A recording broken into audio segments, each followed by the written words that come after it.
Jack and the Weedstock. A hapless youth goes to score weed, but ends up with just a bag of stalks and seeds. However, from these seeds grows a skunk plant, taller than anything he's ever seen. A long time ago, in a kingdom far away, there was a poor widow who had an only son named Jack. Their sole possession in the world was a cow that Jack's father had stolen from the inner city zoo before he drunkenly fell to his death from a hotel balcony in Torremolinos. The cow made a terrible mess in their flat, but they didn't mind since it gave them milk for their tea, and Jack used the dung to grow weed in. One morning, however, the cow stopped giving milk, and the widow didn't know what to do. "Hold it upside down and shake it," said Jack, who was a heedless and idle youth. "That's not going to work," tutted the widow. "How am I going to make tea now?" "I'll get a job so we can afford to buy some milk," said Jack. "I've heard that before," said his mother. "And then you get sacked from Tastyburger for smoking weed in the stockroom. Just take the cow down to pawn it right and sell it. Then I can buy milk and fags.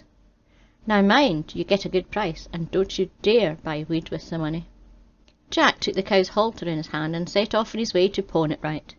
He hadn't gone far when he met a funny-looking man in a baseball cap who said to him, "Good morning, Jack." "Good morning to you too," replied Jack, and wondered how he knew his name. "Where are you off to, Jack?" the man said. "I'm going to pawn it right to sell our cow," said Jack morosely. "You wouldn't be interested in any wheat, would you?" the man inquired. "Not a chance," said Jack. "I'm to sell this cow and bring the money straight home." "Oh," said the funny-looking man, "that's a shame, because I'm holding an eighth of the finest white widow skunk that ever grew. I'd swap you it for this cow." "Oh, go on then," said Jack, and handed over the cow's reins to him. Jack hastened home with his bag of white widow and hurriedly explained to his mother that it was the finest skunk that ever grew. Tears sprang to the poor widow's eyes as she held the small bag up to the window, where the light revealed its contents to be mostly stalks and seeds. In a great passion she tore the bag open and flung its contents off the balcony into a skip full of garden waste. Jack went to bed with a black eye and without so much as a single bong for supper. Early the next morning Jack arose from his bed, wondering where he was going to get milk for his tea. When he looked out of the window he could not believe his eyes. Before him stood a skunk plant of immense height and thickness. So tall was it, in fact, that he couldn't see to the top, and the buds seemed to be lost in the very sky itself. An idea suddenly struck Jack. He would climb this weedstock right to the top, pick the best buds and sell them outside Chicken World for 25 groats an eighth. He started climbing at once, and after several hours reached the top of the beanstalk, fatigued almost to the point of exhaustion. As he filled his pockets with fragrant buds, Jack looked around him and was surprised to find himself in a strange country. It seemed a barren desert without a block of flats or any living creature to be seen. Jack sat pensively upon a rock to skin up, whereupon he realised that he didn't have any fags or rolling papers with him. Although his pockets were full of the finest white widow, he was now sorrowful for his haste in climbing up the beanstalk unprepared, and he concluded that he must find some money and a newsagent. He started to walk and travelled for some time before finally, to his great joy, he saw a castle. A large woman stood smoking at the door, and Jack approached her. "Please, ma'am," he begged, "could you spare just 3 groats and 10 for my bus fare?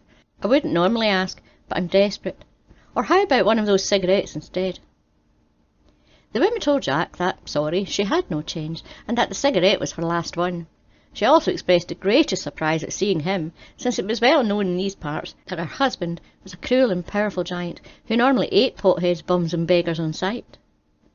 This account terrified Jack greatly, but, still longing to inhale the sweet smoke of the white widow in his pocket, he begged the woman for some rolling papers. After much pleading, the woman said that she had some inside, and allowed Jack into the castle, watching him carefully lest he swiped any of the expensive china.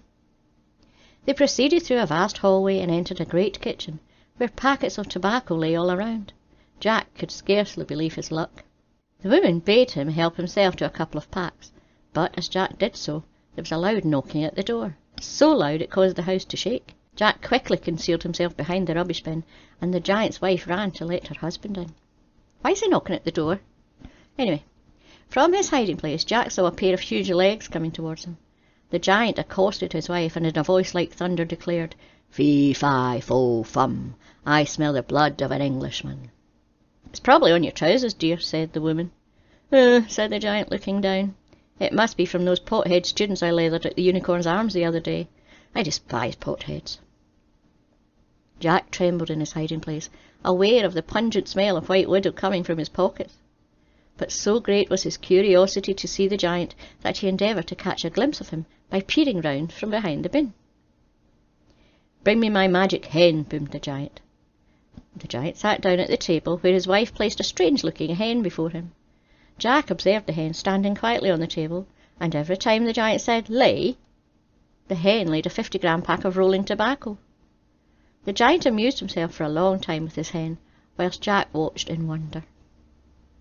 The giant ate an enormous supper and smoked several dozen fags. Meanwhile his wife went to bed. At length the giant fell asleep and snored like the roaring of a car with a holed exhaust pipe. Jack, finding him still asleep at daybreak, crept softly from his hiding place, seized the hen and ran off with it as fast as his legs could carry him. The giant awoke and roared in anger, but Jack was far too quick for him and easily outran him to the Weedstock.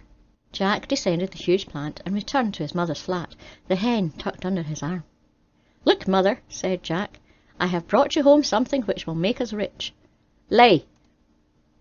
To the astonishment of Jack's mother, the hen laid a large pack of brown tobacco right there on the floor in front of them. "Enjoy," said Jack. He picked up the baccy and locked himself in his room, where he proceeded to get terribly stoned on his White Widow for days. The hen produced as much tobacco as Jack's mother desired. She sold it in all the local pubs and soon became possessed of many riches, as well as several DVD players and a dog. For a few weeks, Jack and his mother lived very happily, but he soon ran out of buds and resolved to collect some more from the top of the Weedstock. Early in the morning, Jack again climbed the Weedstock and filled his pockets with the finest buds, before realizing that once again he'd come out without any rolling papers. He disguised himself by pulling his collar up, and he returned to the giant's house, where he found the same woman at the door as before. Jack told her a pitiful tale about how his only cigarette had snapped and how he needed a paper to mend it with.